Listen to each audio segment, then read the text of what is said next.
Welcome everyone. Today we'll be looking at a very amazing Excel guide on every character in the game. As you can see, this guide not only have weapon recommendations, artifacts, early game, late game, and also item priorities, it also has extra notes according to the constellation of the characters, and also divide the characters into different roles, into DPS and also support characters, and how you should build them. In this video, we'll go through some of my recommendations of how to use this detailed Excel table with different choices and how we should use the information that is provided to us. After that, we're going to some of the specific characters and go into their specific roles.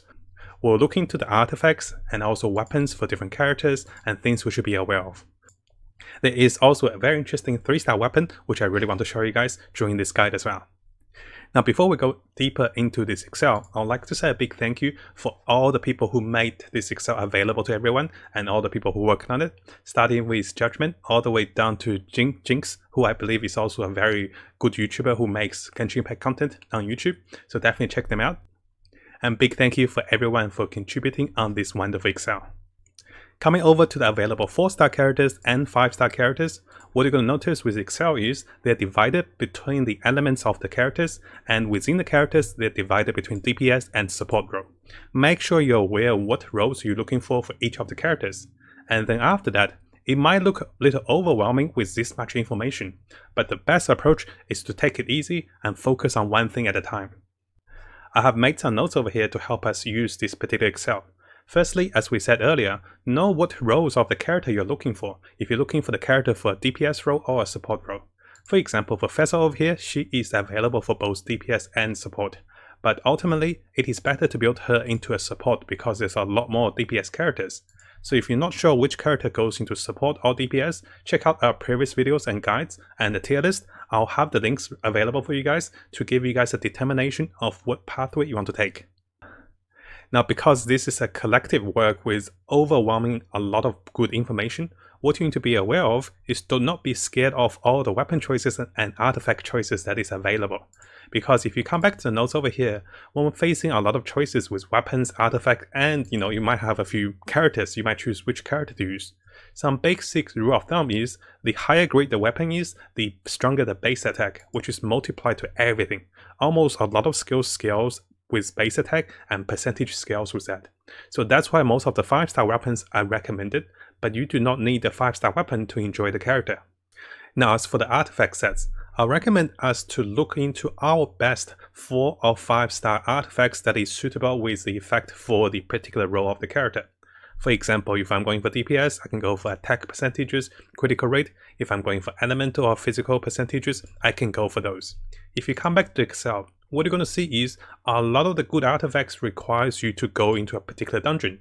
And sometimes those dungeons is only available if you farm with Risen for that particular artifact dungeon. Try to not rush to farm for a particular set. Just use what you have available. And later on, when you get to adventure level 45 and plus, then consider farming for those artifacts. Now, as we go through the Excel table, what you're going to see is a lot of characters can work, and all of a sudden it makes me feel a little overwhelmed by the availability of the characters. So it's important for us to come back to this basic rule, is that we're building for one team first. At least one DPS, damage support, and one healer. After that, we consider the second team for the spiral boost. Try to not invest in more than 2 DPS, more than 2 support, or more than 2 healers at the start. And also, it's important for us to expect for new waifus and hospitals, Zhongli, Akaya, Xinyan that's coming into the game. So if you build a team of 8 characters already, how are you going to adjust for new characters that's coming into the game? It's better we'll build a few less and anticipate the new characters that comes in and adjust the team. If you build too many characters, as the guide will recommend a lot of good characters, if you overwhelm yourself with those, you're going to spread the resource too thin, and before you know it, you don't have anything left for the new characters. And finally, as a recommendation to use this particular Excel, it is important for us to have a look at the notes because those have really good insights on the particular role of the characters. Notice this is for the DPS role, and for the support role, they are different set of notes. It is also very important to notice that some of the characters will excel in both of the DPS and support role, while other characters can only work in one role. For Razor's example, his burst spell does not persist if you swap the character, so Razor is not going to be a great support character. It's better to build him into a stronger DPS character. And similarly, there are a few characters that can work in 2 roles, but you need to be aware that Burnett can be a DPS, but ultimately people love him because he's a great damage and also healing support. So although you see these 2 available roles, it's important for you to come back to the tier list and previous guides to just know what is the best role for the character. If you get baited into the DPS Burnett, don't be too worried because similar items can be swapped onto a different character, but ultimately focus on the best role for the character. Now let's come to the fun part. Let's go through this Excel guide for all the characters together. As you can see, Fischl over here is going to do really well with the Stringless as a support character, and if we come over here to the particular item, you can see that that is building her into Elemental Mastery. What you want to notice is the stats priorities and also the items tends to align. You can see that for her late game as a support, she can go for attack damage and electro damage. This is because her ability scales with attack. Similarly, if you do see a character that scales with HP like Barbara over here, you can see that she wants to build into the late game stats of HP, healing bonus, and energy recharge. It is quite important for us to take a note of the role of the character and also look into the skills ourselves. Because some of the recommended stats over here can be energy recharge, can be HP, can be attack percentage. It's important for you to have a feel of the characters you have, and if you have too much energy recharge, then it doesn't have to be on top. But for someone like Burnett who just want to cast his ultimate as quickly as he can, you can see that energy recharge is prioritized on second. I sometimes even prioritize on the first position for energy recharge just so he can get his ultimate off, because he is good with his ultimate, but he's not very useful just with his E-spell. Now let's have a look at some of the free-to-play available 4-star characters in the game. So there's going to be Fischl. Streamless is not bad of a bow for her. You can go for the late game stats for the support character, or just go for the early game stats for now. Energy recharge is not the biggest thing. And the talent priority for Fischl as a support is definitely going to be the Knight Rider, which she summons Fischl with her E-spell. Followed by that, let's look into our friend Xiangling over here. Xiangling is definitely going to be a DPS character, and you can run her as a support, but she is much stronger as a DPS character, as a Pyro DPS 4-star. Most of us probably wouldn't have the 5-star weapon, so I recommend going for the Crimson Spike. The Crimson Spike is a craftable blacksmith item, and this item, the best part of this is you could build Xiangling into physical damage, and on top of that, when you receive the elemental particles, you will do additional 20% attack for 5 seconds. And because she attacks so frequently, this additional 20% is another instance of attack, and this attack can also critical hit. So by far, most of the Potaaato users love the Crimson Spike, and this is pretty much a 4.5-star item for those DPS characters. As for the artifact set for Xiangling, it is recommended to go with the Gladiator's Finale or the Martial Artist for her normal attack damage. I do have an Excel table available over here, so if you guys wanted to have a look, you can sort them by the type of artifact, and this will allow us to see the DPS artifacts. And earlier we spoke about the Martial Artist, which give us increasing normal attack damage. And similarly for the Gladiator's Finale, we also increase her normal attack damage by 35%. So I'm having 2 Excel side by side. I'll have both of the Excel ready for you guys. So once you see artifacts that you're not sure what the bonus is, come back to this Excel to check and search for the particular artifact. You can sort them by the artifact type. Don't worry about the overall ranking because that was an old ranking.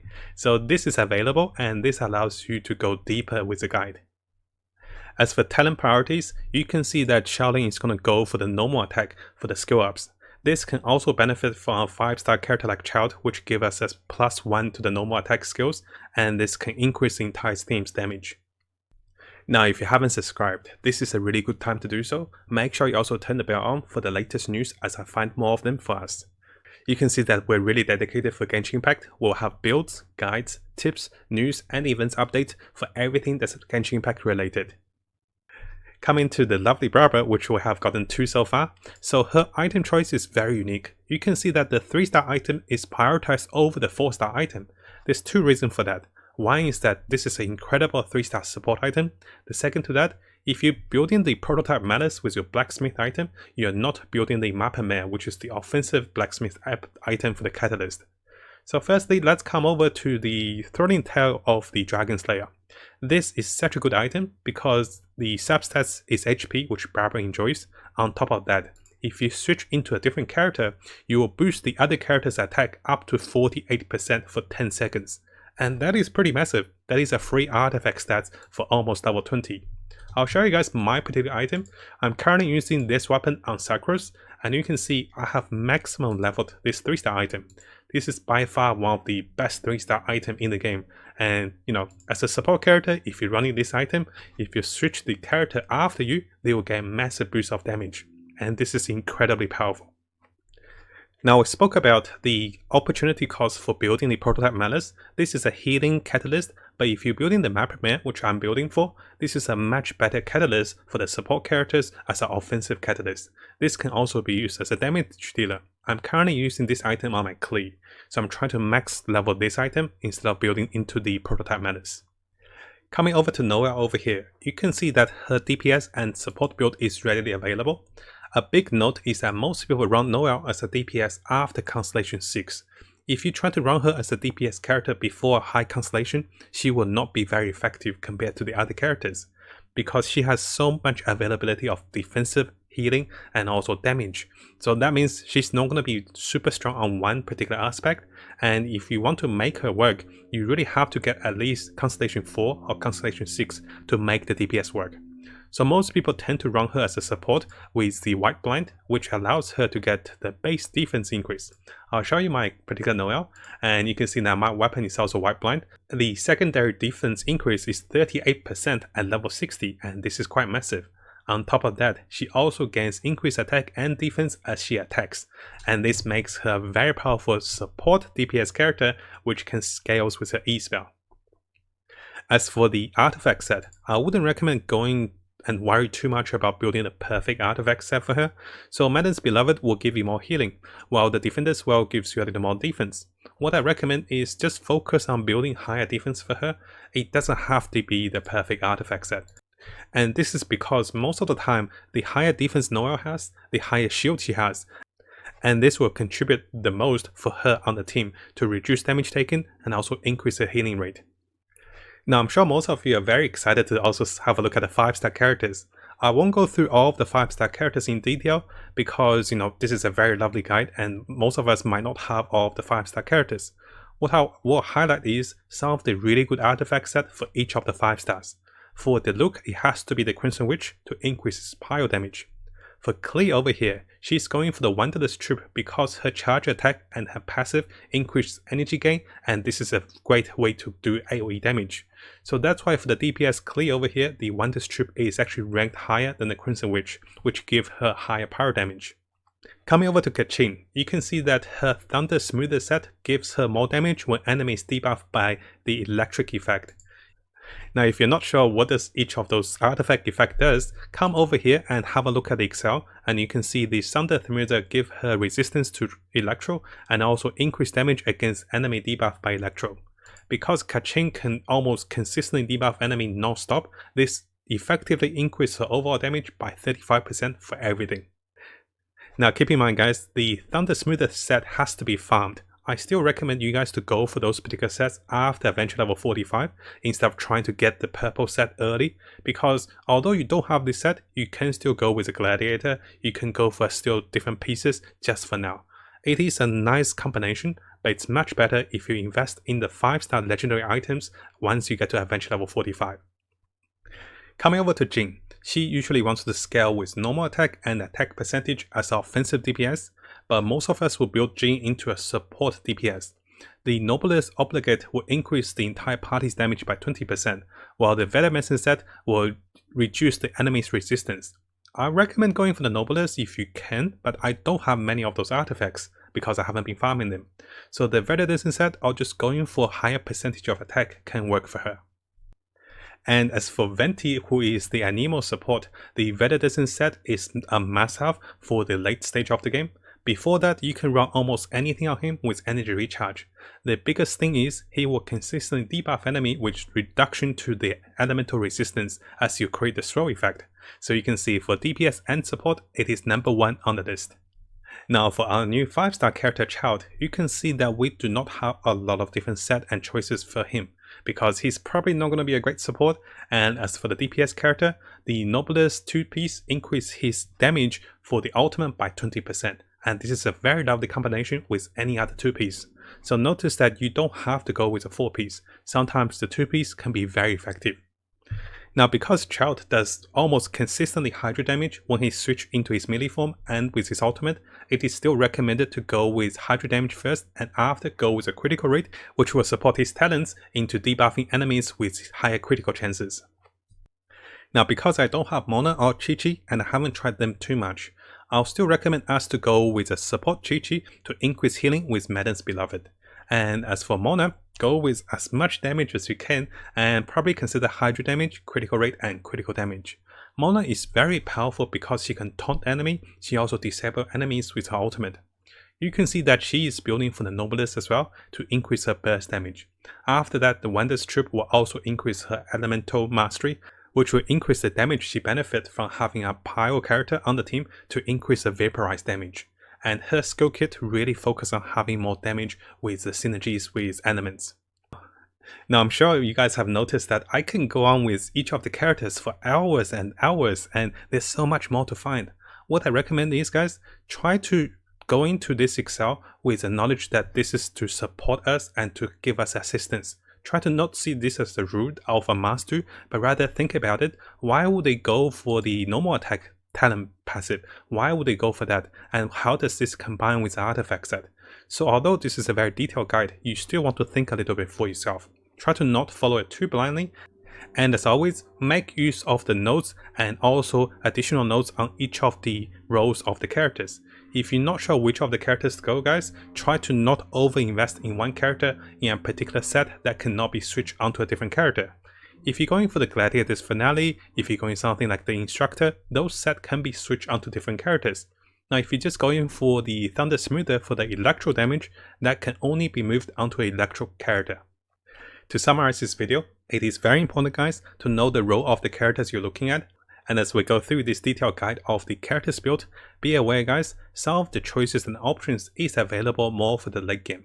You will not be likely to farm a lot of the perfect set for yourself in the early stage of the game, and this is mostly designed for adventure level 45 to be farming for a particular set. And depending on your own playstyle, you can build a full team around them. So it is important to take those notes, but also consider the talents, your current constellations, and how you play the game for yourself. And before we finish, again, a big thank you for everyone contributed to this particular Excel. And also a big thank you to Opera for letting me know the availability of the Excel, and I was able to share with you guys. And dig through, guys, this is wonderful. For me, when I was looking at things, I was like, hey, I wonder if I did things right. So I went to my Genshin. I was like, I wonder if I built her correctly as a DPS. I can see that the swordsmanship is the first talent priority because that is her normal attack, and I did that as well. I'll show you guys in the game. So I was like, hey, I am doing something correct. So you can see that I'm building her swordsmanship to level 8 and everything's still level 6. I was like, hooray! So there's still a confirmation that, you know, we're doing the right thing. But don't worry if you play differently and if you pick different spells, because play at your own pace and play at your own style is the best way to approach the game. Now, if you found this video helpful, make sure you subscribe and also turn the little bell on for the latest news. I'll be looking towards to make more builds, guides, tips, and news and event updates for us as we come further into the game. And as always, I wish you guys the best of luck with Genshin and have the most fun in exploring this wonderful world.